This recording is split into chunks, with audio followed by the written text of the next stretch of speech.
Hey you guys, it's me Kiana coming at you once again. And I'm coming at you because I wanted to do part two, which is this one, of how to open your own daycare. Many of you have already seen my previous video, which tells you guys how to start your own business. And a lot of people requested because they know I used to own my own daycare center. Actually, I owned a home daycare as well as a large center at one point in my life when I was previously married. Um, and although I haven't embarked on that in a while, I'm still licensed and I still hold all my credentials and certifications. But I've decided for the past year to own my own transportation company. So I think there's enough money out there for all of us, to be honest. And if I can just pull a sister up and show her how she can raise her children and also have a hell of an income, then that's what I'll do. So that's the purpose of these videos that I do. Um, as far as educational videos on how you start your own business, this is part two. Again, if you want to know the bare necessities that you'll need for opening up a home daycare, and also a little bit of information on opening up a large daycare, you're definitely going to need to check out my first video. So if you haven't checked out the video before this, you're going to press stop right now and go to the first video, part one, and then come back to this so that you'll be up to speed. Now, with that being said, let's get into the continuation of the first video. Now, as I stated before, you're gonna have to have your schedule visible. Okay. Now, what I recommend is, even though you will be starting as a home daycare, again, you want to still remain professional. When you communicate with the parents, you want to remain professional because you will get a lot of parents that's not going to do that with you. And in fact, that's one of the reasons why I got burned out. I didn't get burned out from the children. I got burned out mostly from the parents. I got tired of having them be nice to me all week long until Friday. And when Friday come in, they came in with a pure attitude because they knew they was going to kick out that money. And when I say you can make good money in this, I literally would have wads of money in my bra. And yes, I'm old school. I keep my money in my bra. So yeah, so you can make really good money. I thought it was a great opportunity for me to be able to raise my children and also nurture my entrepreneurial skills. And also it was good, and it worked good with my family because I homeschooled my children for a lot of their life. So it worked good all the way around. And also it was so profitable that my ex-husband actually quit his job. He was a computer technician, and he opened up his own computer repair store and worked for my child care full time as well. So we actually was very profitable in this. So this information is better than Harvard. Why do I say that? Is because when you have somebody that's giving you information that did it and did it successfully, it's better than just reading it from the book. Okay, so your 90-hour certifications, um, that didn't give me my 45-hour or my 90-hour certification didn't give me the information I'm giving you guys today. Even as far as, because when you open up a home daycare, you just need a couple of hours of training. But when you open up a large center, you actually going to need at least minimum a AA degree in early childhood development. And I still didn't learn that even after I got my certifications and degree. So you guys, just take notes. Any questions that you may have, I have no problem answering them. But again, you need to look at the first video because I told you guys that all of this information varies for different states. So you definitely, I'll tell you how to check in the first video. I'll tell you how to check what state your regulations and rules are.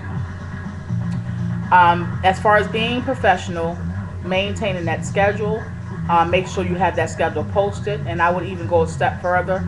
With my child care, I actually, even when I was in the family daycare level, I actually would print out a newsletter once a week. And the reason why that was is because it kept me organized. It kept the parents filled in on information. It made sure that it was open lines of communication at all times. It again piggybacked on, like I said, the professionalism. And you just basically want to mimic a lot of things that large centers do, but you want to do it at a smaller scale and fit it into your home daycare. Okay. Do not befriend your clients. That's very important. The reason why I say that is because it's really easy to wind up befriending them. However, when you befriend your clients, when you have a family daycare, it winds up being payments are skipped, or she winds up staying a little longer eating dinner with you while you're trying to wind down from having her children all day. And it's hard to do that, but you want to keep that distance because that is a form of being professional. Okay? Have folders ready. Have folders ready with your application in it as well as your contracts, because this is a business and you want to handle it as such.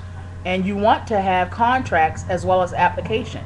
Now, you can charge an application fee. Again, by this being your business, you can do what you like. You also may do something where it gets more people to see how valuable you are and actually waive the application fee that already is existing.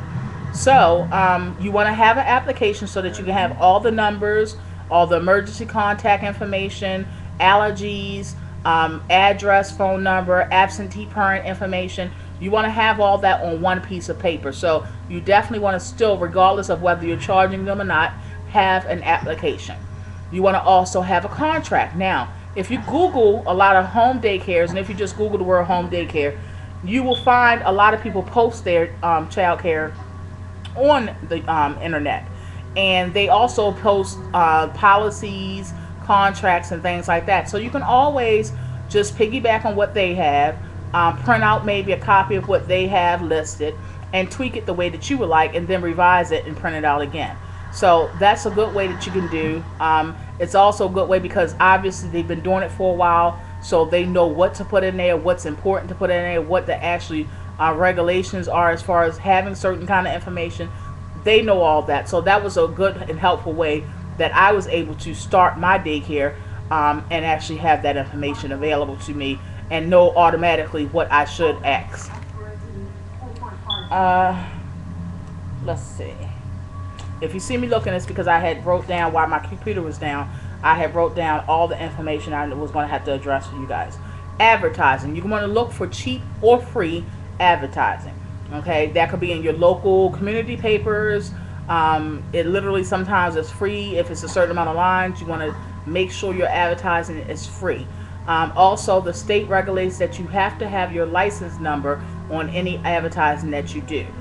You actually can get fined for that. A lot of people don't do it, and a lot of people don't get fined, but I'm telling you what the regulations are. So if you don't want to go by that, that's fine. At first, I didn't either, and I never got fined, but I'm just letting you know all the pros and cons and all the ins and outs of what you are going to have to do. As well as the schedule, you want to print out a menu. Now, in your newsletter, you're going to have all of your information, like the weekly newsletter that I told you guys that you should do. You're going to have all your tips in it, like reading tips with your children, or maybe upcoming weather for the whole week. A lot of parents found that helpful. That way they knew what kind of weather was going to be going on. Upcoming activities, or if you need them to bring something special. For example, if you maybe need them to bring smocks or plain t-shirts or whatever, you can include that in the newsletter. That way everybody knows all the information at one time. Nobody can say they don't know. They'll also be aware of the upcoming meals for that week. It keeps you being organized and on schedule. And organization is a very, very important part of owning any kind of level of daycare. Because if you don't have that, it will be chaotic. So this will be able to actually nurture your organization skills, and that's actually one of the reasons why I'm the way I am today. As far as with meals and anything dealing with my family, it came from having my own daycare center. Let's see, pets. If you have any pets, they are going to make sure that you're going to make sure that all the dates, the shots, and all the records are well kept. Because if you do not, they will ask you to get rid of your pets. So you're going to have all of that information kept and stored on hand at all times. And I would just recommend that you buy a little file box and keep all this information in, because if the licensing board comes and knocks on your door, you want to have all this information on hand. That way it's no further problems. If you have a pool, They are going to want you to make sure that you seal your pool off, whether that's with a gate or whatever, but you're going to have some kind of safety device around your in-ground or above-ground pools. Um, Wading pools are not allowed into child cares. A lot of people don't know that. Wading pools are not allowed. Walkers are not allowed. That's why a lot of people have those exercisers or whatever they call them, because you can't actually, it's against the law to actually have wading pools, because of no filters, and wetting children up with no filters can cause germs. It's also legal to have certain kinds of playpens and also cribs. So you want to check the serial number of your playpens and cribs, and I believe you can check that with your local licensing board. That's why I said you guys need to contact your state licensing board, because they are going to give you all that information, and they will give you all these numbers when you go for your orientation. Okay.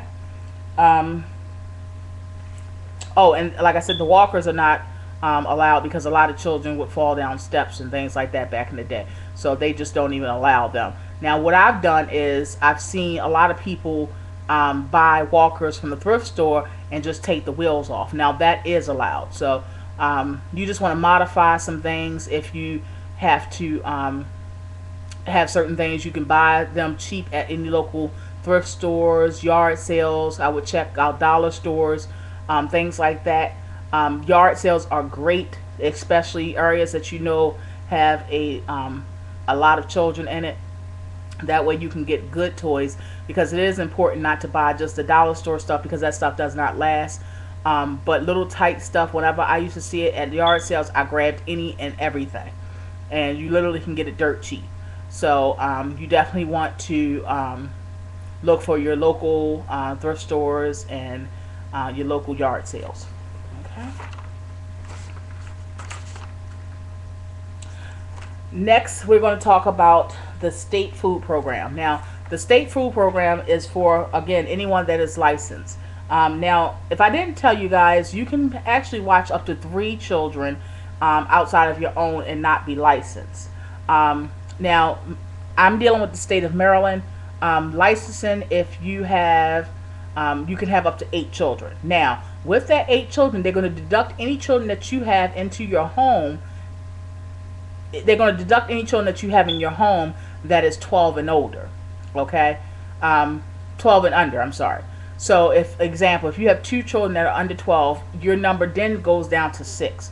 Now, another good way to do a licensing as far as being able to have more children is get licensed with someone. Now, if you have a girlfriend, a mother, even if it's your spouse, get licensed with that person, and they'll give you a amount of up to 12 in your home. But again, don't forget, they're going to deduct any children that you have living in your home full time. They're going to deduct them if they are 12 and under. Okay? So just keep that in mind when you're adding up your number. But again, by yourself, up to 8 children, with someone else getting licensed at the same time, up to 12 children. We're going to talk about the state program next. So this is going to be a part 3 to this video. I hope you guys find it very helpful. I'm going to turn on the light so my lighting be better, because it is getting dark in here. And I'm sorry to have to stretch it out in 3 videos, but I want you to know any and everything that you may need to know, have to know, or don't even think you know, have to know. So I want you to be prepared. I want you to be enthusiastic. I want you to be well informed, and be blessed above all. So I'll talk to you guys in 1 minute.